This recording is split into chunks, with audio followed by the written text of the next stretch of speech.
Je viens de la planète des gloops et sur ma planète, il n'y a que des gloops. Quoi? Est-ce que vous êtes d'accord des gloops? Oui. À savoir comment on reconnaît les garçons et les filles. Oui. Faut regarder si elle est habillée en rose ou en vert. Ah, super. Alors, habillé en rose. Voir si les cheveux ils sont longs et puis si les cheveux ils sont courts. On va voir, Gloop, si la personne que tu rencontres À a les 8 ans, cheveux longs ou les ces cheveux enfants du collège des Ponts de Martel à Neuchâtel ont déjà des idées très claires sur les différences entre les sexes. Aujourd'hui, ils suivent un atelier de l'association SEM sur l'égalité, qui les fait beaucoup réfléchir. Il y a aussi une copine qui a les cheveux courts et peut-être les filles, elles ont aussi les cheveux courts. Il y a des filles qui ont les cheveux courts alors? Ouais. Ok. Et des garçons qui ont les cheveux longs. Ah, il y a des garçons qui ont les cheveux longs? Ouais, mais alors, qu'est-ce qu'on lui dit? Une fille a une robe ou une jupe, ça pourrait être une fille.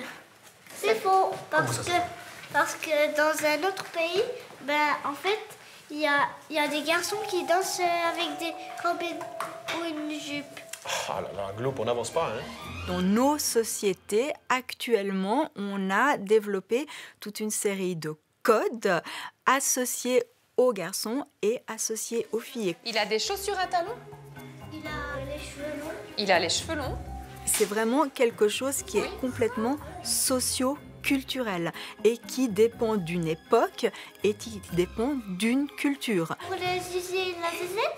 Le zizi et la zézette. Gloop, t'es prêt? Alors, qui a un zizi? Les garçons. Et qui a une zézette? Ok. Et là, on est sur un truc où c'est sûr ou pas?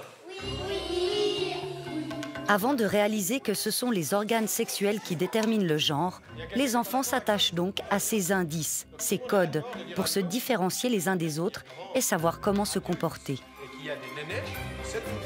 Les enfants, ils ont besoin en fait de mettre des étiquettes masculins, féminins sur le monde qui les entoure, sur les objets, sur les comportements, sur les activités.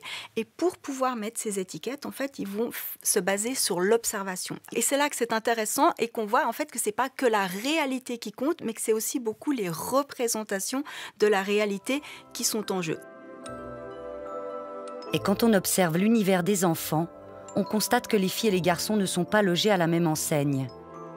Bébé y compris. C'est la première question qu'on pose, ce sera un garçon, ce sera une fille. Tout est structuré autour de finalement faire devenir ce bébé un garçon ou une fille. Et on ne se comporte pas du tout de la même manière vis-à-vis de ce bébé, même déjà avant qu'il ou elle naisse, si on anticipe un sexe plutôt qu'un autre.